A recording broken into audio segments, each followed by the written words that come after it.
Hi friends, நான் வெற்றி கற்கண்ட்லேருந்து கல்யாணம் பேசுகிறேன். அப்ஸ்கில்லிங்கிறது என்னதான் ஒரு நல்ல விஷயமா இருந்தால் கூட அதில் நிறைய மாணவர்கள் செய்யக்கூடிய தவறு அப்படின்றது கம்பேரிசன் தான்.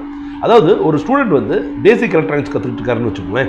அவருடைய நண்பர் வந்து பிசிபி டிசைன்லாம் பண்ணிட்டு அடுத்த லெவலுக்கு போயிட்டார் அப்படின்னா உடனே நம்மளும் வந்து அந்த பேசிக்கை கற்றுக்கிறத விட்டுட்டு மைக்ரோ கண்ட்ரோலரில் ஒரு ப்ராஜெக்ட் பண்ண போகிறேன் அப்படின்னு ஸ்டார்ட் பண்ணுறது மிக தவறான விஷயம். பொதுவாக நீங்கள் என்ன புரிஞ்சுக்கணும் அப்படின்னா, இப்போ நீங்கள் என்ன ஸ்டேஜில் இருக்கீங்க, அடுத்த 1 இயரில் நீங்கள் என்ன ஸ்டேஜை அச்சீவ் பண்ணணும்னு நினைக்கிறீங்க, இதன் வகையில் தான் உங்களை நீங்கள் அப்ஸ்கில் பண்ணணும். சரிங்களா? ஒருவேளை நீங்கள் பேசிக் எலக்ட்ரானிக்ஸ் கற்றுக்கிட்டீங்கன்னா அடுத்து வந்து பிசிபி டிசைன் அண்ட் சர்க்யூட் டிசைனில் கான்சன்ட்ரேட் பண்ணணும். அதுக்கப்புறம் நீங்கள் மைக்ரோ கண்ட்ரோலர் ப்ராஜெக்ட்டில் நீங்கள் உள்ளே போனீங்கன்னா தான் நீங்கள் சக்ஸஸ்ஃபுல்லாக வருவீங்க. சரியா? ஸோ அப்ஸ்கில் பண்ணும்போது நீங்கள் முதல்ல செய்யக்கூடாது கம்பேரிசன். நீங்கள் உங்கள் ஜேர்னியில் ஃபோக்கஸ் பண்ணுங்கள். அதே மாதிரி அடுத்த நெக்ஸ்ட் இயருக்கு வந்து உங்களுக்கு கம்ப்ளீட்டாக பிளான் பண்ணி வச்சுக்கோங்க. ஒரு விஷயத்தை நல்லா தெளிவாக புரிஞ்சுக்கோங்க.